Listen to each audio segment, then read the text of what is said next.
Caleb Williams has hit the snap count threshold the Chicago Bears set for him this preseason.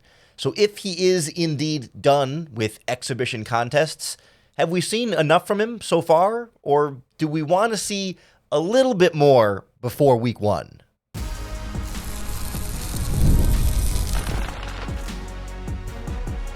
You are Locked On Bears, your daily Chicago Bears podcast. Part of the Locked On Podcast Network, your team every day. This is Locked On Bears, and I'm your host, Lauren Cox. I'm here to bring you your daily, in-depth Chicago Bears news and analysis. You can follow me on Twitter at CoxSports1. You can follow the podcast at Locked On Bears on all of your favorite social media platforms, including the Locked On Bears YouTube channel, where you can keep up with all of our video podcasts as well. Thanks for making Locked On Bears your first listen today. We're part of the Locked On Podcast Network, your team every day. Today's episode is brought to you by FanDuel Sportsbook. Now through September 22nd, all FanDuel customers can bet $5 and get a free 3-week trial of NFL Sunday Ticket from YouTube and YouTube TV. Visit FanDuel.com/lockedon to get started. On the show today, we look at Caleb Williams' preseason as a whole, evaluate what we've seen from him so far, the good, the bad, the in-between, and what we still need to see from him week 1 against the Tennessee Titans, what we should expect from him if he is indeed done for the preseason. We don't know for sure whether that will be the case. We're expecting to hear that from Matt Eberflus definitively on Wednesday, but all signs are pointing to maybe not this week because he played so much last week. And so we'll then look ahead to who should still play this week then. If Caleb Williams isn't and a lot of the other starters aren't, well, some of the starters feels like still should play at least a little bit more against the Chiefs, who are also not playing their starters on Thursday night. But bigger picture, we're sort of moving forward here with this idea of probably not going to see Caleb on Thursday. The Bears said from the beginning of training camp that they'd like to see Caleb play between 45 and 55 snaps in the preseason. And if you count a couple of plays that were negated by penalties afterward, but still plays that Caleb Williams played on, but, holding brings back a pass here, intentional grounding, doesn't end up counting as a play in some of those situations. He's at about 47. And so that's right in the 45 to 55 play threshold. Could they throw him out there for another handful against Kansas City? Perhaps.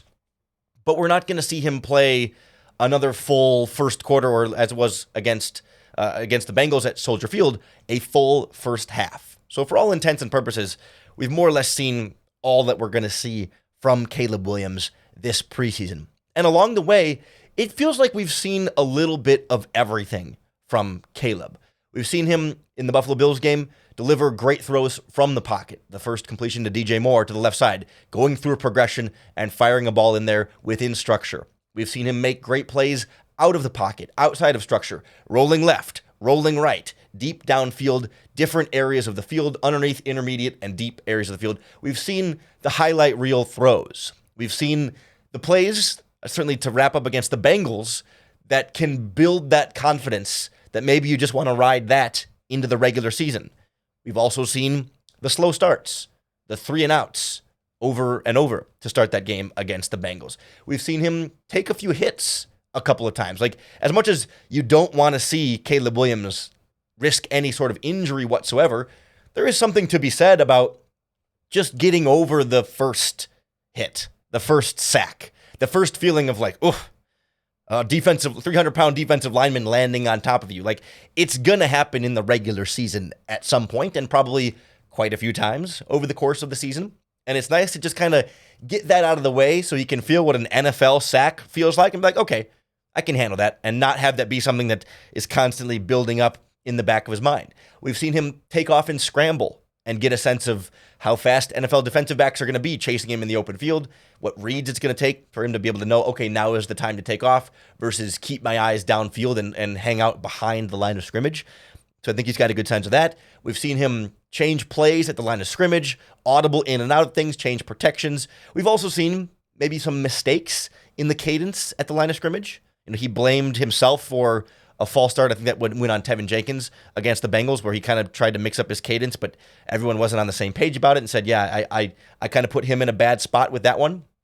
We've seen Caleb get rid of the ball quickly on plays. We've seen Caleb hold on to the ball too long. Like, it really feels to me like we've seen, at the very least, like a little bit of everything across the board. Good, bad. Like, I don't know that against the Kansas City Chiefs, there are very many brand new situations that the Bears could put Caleb Williams out there and have him experience something in a vanilla preseason game that he didn't already experience in the first two. Maybe there's small examples here and there, but the big stuff, right? In and out of the pocket, pressure, no pressure, big plays, ups, downs, scrambles, hanging in there, changing stuff at the line of scrimmage, protections, blitzes. Like, he's at least had like one play of everything. So maybe there's not much more new that he would gain from exposure in the last preseason games against the Kansas City Chiefs. And yet I also feel like he's really only experienced like one or two, or at most a handful of any of those individual examples we went through. You know, he scrambled past the line of scrimmage, I think twice technically, the touchdown run and then the one where he took off up the middle in the first one against the Bills, but like not much there. You know, he's made a couple of nice throws from the pocket and a couple of nice throws from outside. Like all those things we mentioned, he's done 1 to 2 to 3 to 5 times over these two preseason games. But sure would be nice to like have him see even more of that. So I guess he's seen almost everything now that that you're gonna see in a preseason game. Obviously, defenses aren't disguising coverages very much or aren't game planning for him, so there's still new stuff for him to see. But as far as the value from a third preseason game, I don't know that the Chiefs are gonna throw anything new at him, but it would be more experience seeing the same things again a couple more times, just so he's that much more comfortable with it. Like, no, he doesn't need to prove X, Y, or Z to me to prove how he handles a certain situation.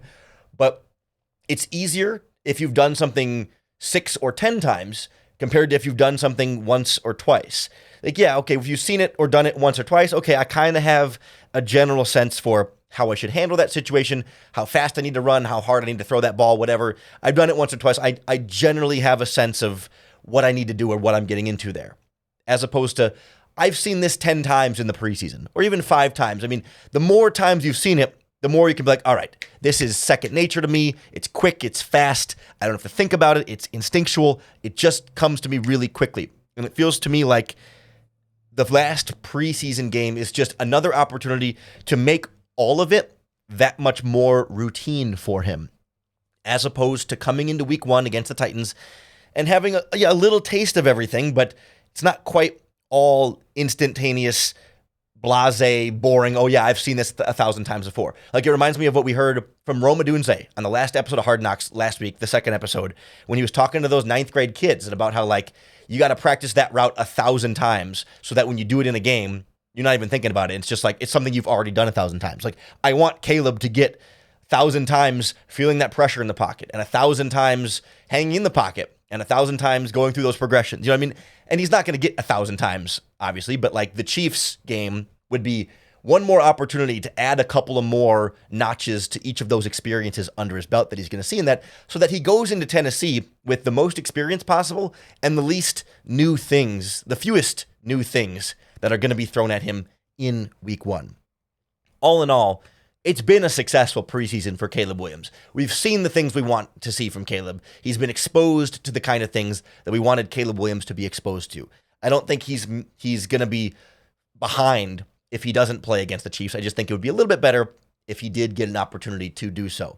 But assuming he doesn't, it sets the stage for week 1. And I want to make sure that we're then setting appropriate expectations for a quarterback who has gotten a little bit of preseason experience, but is still going to be a rookie making his first career regular season NFL start. So we're not going to preview the Titans in terms of a matchup, but more so what we should expect from Caleb Williams and the Chicago Bears offense if this is all the preseason action he's going to get. That's next on Locked On Bears. Wrong one. This episode of Locked On Bears is brought to you by FanDuel Sportsbook, America's #1 sportsbook. We've been talking about FanDuel as a best sportsbook option for you all summer long, and now FanDuel has something a little different for you, because now through September 22nd, all FanDuel customers, new or old, can bet $5 and get a free 3-week trial of NFL Sunday Ticket from YouTube and YouTube TV. Then with the YouTube TV base plan, you'll be able to watch every regular season Sunday afternoon out-of-market game. All you need is a Google account and a current form of payment, and then you know what? You can cancel anytime. Just takes a $5 bet on FanDuel on anything. Of course, you still got baseball games, soccer, tennis. Heck, basketball is almost around the corner at this point. But of course, you can bet ahead on Bears-Titans in Week 1. You can bet on Bears-Chiefs preseason game, Matt Eberflus's Coach of the Year odds, Caleb Williams' Offensive Rookie of the Year odds, and so much more, all in their app that's safe, secure, and super easy to use. So to get your free 3-week trial of NFL Sunday Ticket, just visit FanDuel.com/lockedon and download America's #1 sportsbook. If this is all we're going to get from Caleb Williams this preseason, then that means the next time we'll see him is Week 1 against the Tennessee Titans. Real big boy regular season football. It's exciting. It'll mean something. It'll have that much more energy and that much more pressure behind it for Caleb, who, you know, the Bears have been cautious with, but have also let him fire some shots deep downfield. We certainly haven't seen exactly what this Bears offense is going to look like, but we've seen maybe some of what the basics of this Bears offense is going to look like. And, you know, he finishes the preseason 10 of 20 for 170 yards, no touchdowns, no interceptions. It's a 50% completion percentage for all you math majors out there. 8 first downs, one of which came on a scramble there. So, you know, not all from 8 passes, but generally pushing the ball past the sticks. His average depth of target was just under 10 yards per throw. A little bit high on the average time to throw in the preseason, 3.68 seconds from snap to throw, sack, or scramble. It's the second fastest average time to throw and average time to pass attempt, behind only Justin Fields this preseason. The irony certainly not lost on me here, but okay, it's what we wanted to see from Caleb Williams. So how do you take this and translate this ahead to the regular season now, where you'll be game planning for the Tennessee Titans? You'll have a lot of time to prepare for the Titans between now and then. You'll have the full complement of your own playbook. You'll have what appears to be a fully healthy offense. Your starting 5 offensive line, all your top wide receivers, tight ends, and running backs. I mean, Roschon Johnson's really the only one who's missing time due to injury at this stage of the process, unless you want to count Ryan Bates at guard there, but like he's kind of lost the job at this point because of the injury. So your starting 5 offensive line is more or less going to be in place there. So this is going to be as full strength and fresh out of the gate of an offense as you can expect for the Bears entering Week 1. I imagine if I'm Shane Waldron, I'm keeping it simple, right? You don't want to oversimplify it, but you don't want to put too much on Caleb Williams' plate right away in Week 1. And you also don't want to show opposing defenses all your cards right away Week 1. So I imagine we'll see some similarities to what we saw in the preseason in terms of it was a high volume of rollouts for Caleb Williams. Not every single pass, but a lot of those in there. I think we'll see them continue to mix those in, maybe not to the exact same rate. It might become a little bit predictable, and then defenses can key in on that stuff. But like that's one way to kind of keep making things easier for Caleb Williams early on. They're going to let, like we saw in the preseason, they're going to let Caleb Williams take some shots downfield, but they're not going to force shots downfield. Caleb was never forcing shots downfield in these games. There wasn't really a pass all preseason, even though it was only a 50% completion percentage. There wasn't a pass all preseason where you were really scratching your head about why did he force that pass in there, or why did he even attempt that ball. You didn't really see a lot of bad decision-making or over-aggressive or over-excited downfield passing. Usually when he was letting it rip downfield, pretty darn accurate, catchable, or drawing an interference flag downfield. So there's going to be opportunities for him where it's not like designed where it's got to be a shot play or nothing else necessarily, but opportunities for him to open things up. It's not going to be so simple that it's all check downs and 3-step drops and simple reads. Like they've done more than that already in the preseason. But I do wonder if Shane Waldron might put more of an emphasis on running the football. That, you know, in the preseason, okay, you want to let Caleb pass a bit because you want to get some of that experience and test some things out. The run-pass split through the first 3 preseason games of the Bears 4 here, I counted 57 rushing plays when you include the wide receiver handoffs and a couple of read options that the backup quarterbacks ran in this, and then 66 pass attempts among all 4 quarterbacks. So 66 passes, 57 runs. I don't have the percentage in there, but that's obviously just a little bit above 60, a little bit above 50% pass and a little below 50% run. I'm curious how that split continues into the regular season. Like against the Bengals on Saturday, they came out of the gate on the first drive and it was pass, punt, 3 straight passes. And then on the second drive, I think they got a couple passes in there too. Will that change in the regular season? I mean, is the goal, hey, let's get Caleb Williams into a rhythm? Or is the goal, let's take some of the pressure off of him and get the offense into a rhythm? Because I think in the preseason, you're saying, okay, we're only going to play this guy 20 plays or whatever in this game. So let's come out firing and try and get him into a rhythm early so we can get this show on the road. Whereas in the regular season, the goal is not, hey, let's see if we can get as many pass attempts for Caleb in here as we can. It's win the game, score more points than your opponent, and also maybe take pressure off of Caleb. So do we see more of an emphasis, especially early on the running game with this Bears offense? Will there be a tendency to want to get Caleb involved early and maybe get a little bit pass happy? Because generally, the Bears did run the ball pretty darn well during the preseason. If you look at the splits across the Bears running backs, I mean, we didn't really see DeAndre Swift much, but Khalil Herbert averaged over 5 yards a carry. Ian Wheeler, the undrafted rookie free agent, averaged over 6.5 yards per carry. Even Roshan Johnson was at 4. I mean, Velus Jones and Travis Homer weren't getting as much there, but quality of running back and also quality of backup offensive line can play a pretty significant factor in there. But if Herbert's running that well and Johnson's running pretty well and someone with the speed of Wheeler's running that well, we can presume DeAndre Swift should be able to run well, and they can lean on that running game, especially early on, to not have to ask Caleb to do so much and to be so much in week 1. To me, the most important things are going to be how the Bears handle that running game, but then also how Caleb handles holding onto the ball. What is his time to throw look like? Does it speed up a little bit in the regular season? Does he keep holding onto the ball, a little bit on the longer side? Does that cause problems, or does the offensive line give him plenty of time so he's allowed to hold on to the ball? And it's not hurting the offense. It's actually just making the defense's job that much more difficult because the pass rush isn't getting home and the coverage just can't hold up that long. Speaking of coverage, Caleb's going to face a lot more complicated coverages. Defenses are going to disguise things. They're going to try and fool him a lot more. Will he get fooled on a coverage? That would, if he throws an interception because he read it wrong because the defense disguised something in a different way or, moved a player to an area of the field that he wasn't expecting to be there. Yeah, we don't want that, but it's a rookie quarterback in his first game. That's not going to absolutely surprise you. That's the kind of stuff. Pre-snap. What is he reading pre-snap versus post-snap? Are the protections going to be all right? Is there going to be a blitzer that comes in unblocked? Because you can't expect him to have everything perfectly covered the first time he's taken the field in a regular season game.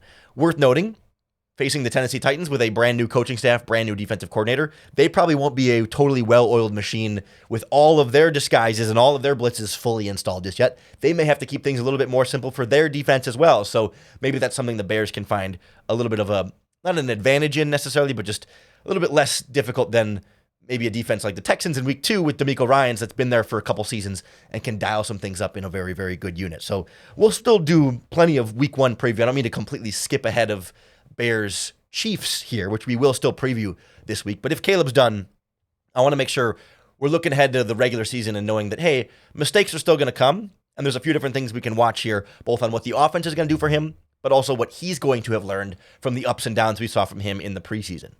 Assuming we don't see Caleb Williams or most of the starters, who then does need to play? Who should be playing in the preseason, even if we don't see exactly who the Bears do decide to play? But some guys could really use this last game against the Chiefs to solidify their spot on the 53-man roster, or in some cases, keep trying to develop themselves on the field so that they can be the best player possible when week 1 comes around and the games really start to matter. So we'll look at the guys who we should be paying attention to on Thursday, next on Locked On Bears.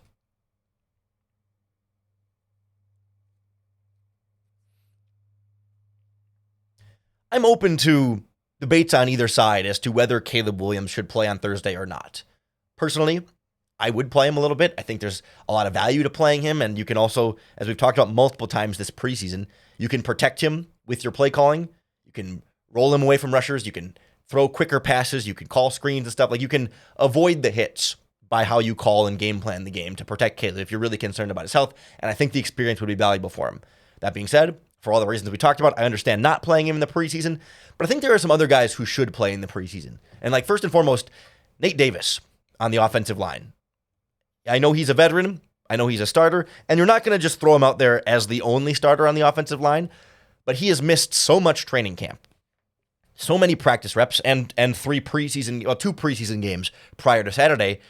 He was rusty a little bit against the Bengals, and I sure would like another 2, 3, 4 drives or however, a certain number of plays, 10, 15, 20 plays against the Chiefs for him to just try and get back into game shape, get used to opponents hitting you and hitting opponents and just trying to be as sharp as possible. And again, I get the injury risk stuff, but I would rather him risk some injury in this game to be a better player in week 1 than roll into week 1 still trying to knock the rust off and maybe be not up to par for what the Bears need in front of Caleb Williams in that game. I mean, really, we haven't seen this entire starting Chicago Bears offensive line play together all that much except for the Cincinnati Bengals game. I mean, across the board, you've had a few different combinations due to injuries this preseason.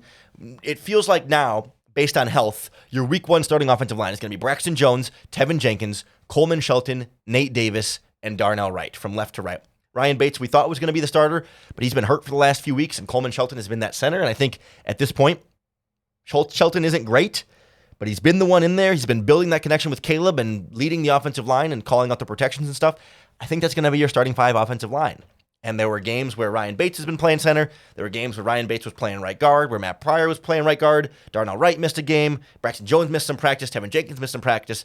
There hasn't been a ton of time for the full starting 5 offensive line to not only just practice all together, but certainly play in preseason action all together. Really just the Bengals game in that first half, which was a good experience, but kind of like with Caleb, could they get by going into week 1 without playing any more together? Probably. Would it be nice to have all 5 of those guys just get a little bit more time under their belt just to build a little bit more of that cohesion, even against Kansas City Chiefs backups? It was worth it for the Bears to play against Bengals backups with their starters in there. So I don't think it's really a question of, well, it's the backups, so they should or shouldn't play. It's how valuable would a little bit more experience together be? And I think much like Caleb, it would be valuable just given how little they've actually had together. But they can piece it together for week 1 and get by just fine. If they don't, I just think if you're trying to optimize it and do what's really best for them, I'd give them the snaps just to kind of keep building that out together, especially Nate Davis, who's played the fewest snaps of any of those guys. I feel similarly about the defensive lineman not named Montez Sweat, particularly on the interior, Gervon Dexter and Zach Pickens. Dexter has been with the starters, has gotten the starters snaps and gotten the same breaks the starters have gotten, but we haven't seen him to really dominate this preseason. We got all this hype about his body and being in great shape and athletics and all that stuff, and he's been very good in the running game. I will give him that. I mean, you could say he's dominated in the running game, perhaps. But I guess what I mean is we haven't seen him flash as a pass rusher almost at all. I mean, I don't want to say not at all. He's made a couple of moves here and there, but for a guy who was playing against Bengals backups this past week and played a decent amount against an okay Bills offensive line, he got a quarterback hit against the Bills, and that's been it for pass rush production. No other quarterback hurries, no sacks, one hit. He's made a couple of nice pass rush moves, but he's had 18 pass rushes, and we've seen one or two decent plays. I want to see more from Gervon Dexter. He is a raw player who is still refining his technique, and the way to get better with your technique is to keep using it, keep practicing it, and keep testing it out in practice and in games. Games are another valuable rep for a young player who still needs a lot of those young reps. Same goes for someone like Zach Pickens, who I think has been even a little bit more disappointing than that this preseason. Again, can make some plays against the run. I like what both these guys have been able to do in the running game, but not a ton of consistent pass rush productivity from really any of your interior defensive linemen for the Bears. I don't need to see Montez Sweat against the Chiefs. I probably don't really need to see DeMarcus Walker against the Chiefs either. But everybody else on this Bears defensive line, Austin Booker, Dominic Robinson, Zach Pickens, Gervon Dexter, I don't need to see Andrew Billings, the nose tackle. He's good. Everybody else, I would like to see out there, even if they're quote-unquote starters, because they need the experience, they need more time, and this is an opportunity for them to get more reps. And you know what? You still have more than a week and a half off before the week 1, right? I think because it's a Thursday game, you get the the full week plus there's a full, bye week sort of in between that and week one. There's a lot of time for these guys to play on Thursday, even on short rest from a Saturday to a Thursday game, recover, recuperate, and be 100% ready to go for week one. Because ultimately, yes, being healthy for week one is more important than whatever extra development they'll get against the Chiefs.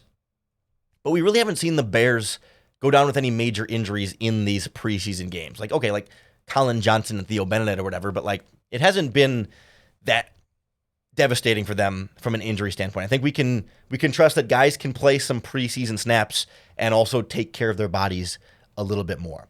Beyond those, starter rotation type guys, if Karan Amagaji, your rookie third round pick, is good to go, I want to see him as much of this preseason game as possible. The Bears activated him from the non-football injury list on Sunday. He started participating in practice on Monday doing individual stuff. He's still ramping up to do, full team stuff. So Thursday might be a little too quick for Amagaji to be healthy and ready to go and play significant snaps. But if he can, play him as much as possible. Make up for as much lost time as you can. If you're not going to use your starting offensive line, then I would have Karan Amagaji play from snap one to the last snap of the game. Whether it's every snap at left tackle or you move him across positions, doesn't matter to me. Play him as much as his body can hold up without risking injury. He needs the experience, absolutely. A few other spots that need to play, the wide receiver number 5 battle, Dante Pettis, DeAndre Carter, Simba Webster. I don't know if Velus Jones counts as the wide receiver battle, but he's in the running back battle. That's the other one. Velus Jones, Travis Homer, Ian Wheeler for that 4th running back spot. Some of the depth guys on the offensive line, Larry Borum, Jatari Carter, Bill Murray, Matt Pryor, Jake Curhan. The backup centers, Doug Kramer and Jerome Carvin. Need to see all those guys out there. The backup cornerback battle for the number 5 cornerback spot. Josh Blackwell seems to be doing well there, but if Jalen Jones can be healthy again, Greg Stroman out there, Reddy Stewart, the undrafted rookie free agent, lots of guys that need to be out there. And of course, the kickoff and punt return battles. Is that going to be Dante Pettis? Is that Velus Jones? Is that DeAndre Carter? We've seen Josh Blackwell back there. Tyler Scott's been back there. There's a lot of different guys that need this 4th preseason game, even if the starters and Caleb Williams aren't going to be out there, even though maybe they'd have some value for being out there. I'd love to hear what you think the Bears should do with this Chiefs game. Do you want to see starters out there? Are there specific starters you want to see? Or are you cool with sitting them all and saying, hey, you know what? Call it a preseason, go into week one fully healthy. Let me know in the comments here in the Locked On Bears YouTube channel, or you can tweet us at Locked On Bears or post in the Locked On Bears Facebook group. However you do it, just make sure you hit that subscribe button on YouTube or wherever you listen to podcasts. That's going to be the best way to keep up with all of our daily, in-depth Chicago Bears news and analysis. Thanks for making Locked On Bears your first listen today. We're part of the Locked On Podcast Network, your team every day. And that means all of your teams. So if you're looking for your second listen today, how about your fantasy football team? Check out Locked On Fantasy Football to get daily insight into the best draft strategies so you can win your league. And of course, waiver wire pickups throughout the year, lineup decisions, and so much more. You can find Locked On Fantasy Football wherever you find Locked On Bears, on YouTube, the podcast platforms, all part of the Locked On Podcast Network, your team every day. Coming back tomorrow as we'll recap episode 3 of Hard Knocks. Then on Thursday, we'll preview the Bears-Chiefs preseason game. Friday, we'll recap the Bears-Chiefs preseason game. And then next Monday, 53-man roster prediction time as the Bears cut down the following Tuesday. So full lineup of podcasts coming your way. Keep making us your first listen each and every day. And in exchange, I promise I'll always make time for you to bear down.